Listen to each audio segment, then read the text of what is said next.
The Second Amendment is a topic of great debate in today's society. Many people fear that our God-given right will be taken away for others' actions. Now we will take you back to when our founding fathers created what we know today as the Bill of Rights, specifically the Second Amendment.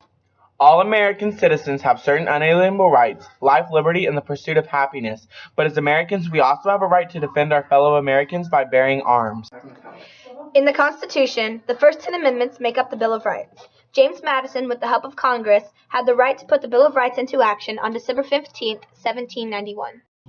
Madison's reasoning for the bill were responses from several states for greater protections from individual rights. Among the 10 amendments, the Second Amendment, which is the right to bear arms, was influenced by the English Bill of Rights in 1689.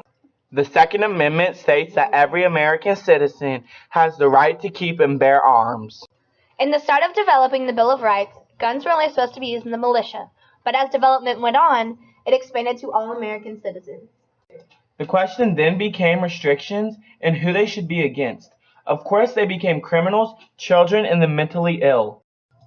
And with all of that, the Second Amendment was born. But with some of the recent drama, such as the Sandy Hook shootings, President Obama is threatening to take away our gun rights, saying that some Americans are unfit to own guns. Along with the Sandy Hook shootings, the recent drama with Trayvon Martin has sparked controversy within the legal system about gun safety and usage. But it's our job as Americans to keep our founding fathers' dreams alive. With Obama threatening our rights, many American citizens are very upset and saying that our president is indeed un-American. In the following sound clip, you will hear two opposing views on whether or not Obama has the right to change the Second Amendment or not.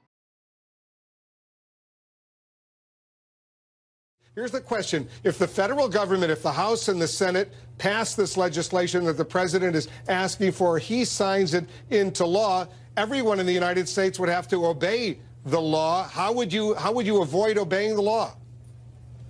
In Texas, we're going to do everything we can, Wolf, and first off, thanks for having me on. We're going to do everything we can to call people back to the belief and the understanding that we're a constitutional republic, and that our rights do not come from Congress. Our rights come from God and are enumerated in the Constitution.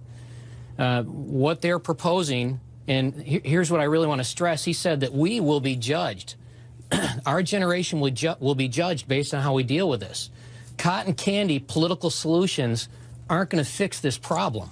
Well, I understand what you're saying, but the question I'm asking, and I'm not getting a direct answer, Representative, excuse me, the specific question, if it's passed by Congress, and once again, I don't know if the Congress will pass it, but if it's passed by Congress, every U.S. citizen has to obey the law. What you're proposing is that people in Texas, we will do everything we can in the state of Texas. But I just want to make sure you're law-abiding citizens in Texas. We will do everything we can in this. We will do everything in the state of Texas to ensure that, as Texas, we follow the United States Constitution. And if this government infringes on our Second Amendment right, which gives us the right not only to bear arms, but tells the government, the federal government, not to create any laws that infringes on those rights, we will do everything we can to push back against that.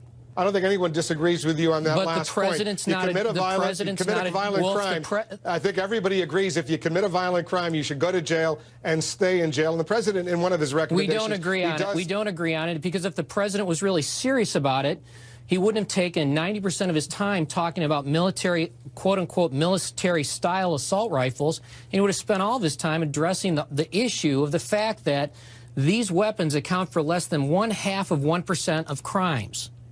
Do you want universal background checks on all gun transactions in the United States, as the president is proposing? No, I don't. Why? No, I don't. At gun shows, online, we've got the technology online. Well, what if some crazy guy that you just described in upstate New York wants to go to a gun show, he can go buy a gun? Wolf, first off, that hasn't happened. So you can see why the Second Amendment gives people rights and responsibilities that tend to be abused if not used in the right way.